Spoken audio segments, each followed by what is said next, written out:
تم نے مبدی حیات کو قتل کیا، تاہم خدا نے اسے مردوں میں سے زندہ کر دیا۔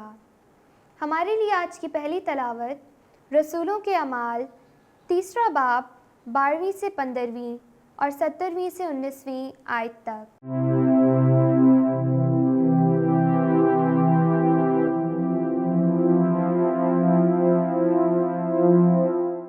اس وقت پطرس نے لوگوں سے کہا، اے اسرائیلی مردو، یہ ابراہیم اور اسحاق اور یعقوب کے خدا یعنی ہمارے باپ دادا کے خدا نے اپنے خادم یسوع کو جلال دیا ہے، جسے تم نے پکڑوا دیا اور پیلاطوس کے حضور انکار کیا جب اس نے اس کو چھوڑ دینے کا قصد کیا۔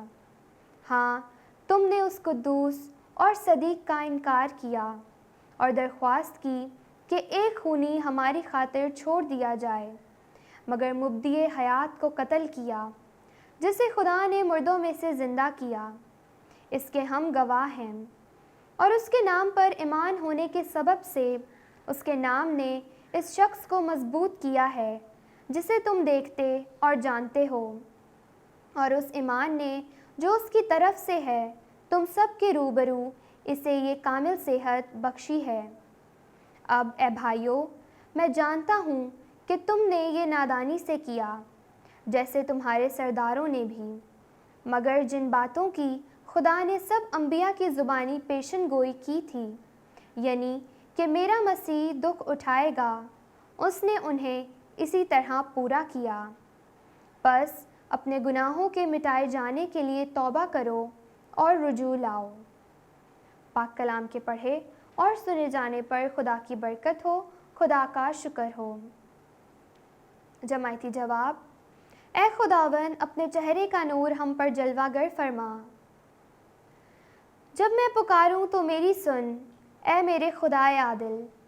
تنگی میں تو نے مجھے کشادگی بخشی ہے، مجھ پر رحم فرما اور میری دعا قبول کر۔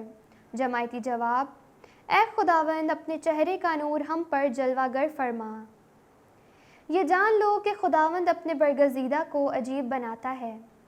جب میں اسے پکاروں گا تو خداوند میری سن لے گا۔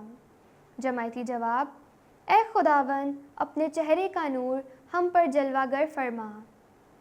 بہتیرے کہتے ہیں کہ کون ہم کو نیکی دکھائے گا۔ اے خداوند، اپنے چہرے کا نور ہم پر جلوہ گر فرما۔ جماعتی جواب: اے خداوند، اپنے چہرے کا نور ہم پر جلوہ گر فرما۔ میں لیٹ کر اسی وقت سلامتی سے سوتا ہوں، کیونکہ اے خداوند، فقط تو ہی مجھے مطمئن رکھتا ہے۔ جماعتی جواب: اے خداوند، اپنے چہرے کا نور ہم پر جلوہ گر فرما۔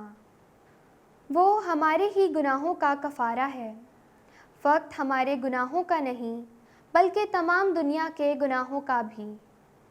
ہمارے لیے آج کی دوسری تلاوت مقدس یوحنا رسول کا پہلا خط 2 باب 1 سے 5 آیت تک۔ اے میرے بچوں، میں یہ باتیں تمہیں اس لیے لکھتا ہوں تاکہ تم گناہ نہ کرو، اور اگر کسی سے گناہ سرزد ہو تو باپ کے پاس ہمارا ایک وکیل ہے، یعنی یسوع مسیح الصدیق ہے، اور وہ ہمارے ہی گناہوں کا کفارہ ہے، فقط ہمارے گناہوں کا نہیں بلکہ تمام دنیا کے گناہوں کا بھی۔ اگر ہم اس کے حکموں پر عمل کریں تو ہم اس سے جانتے ہیں کہ ہم نے اس کو پہچان لیا ہے۔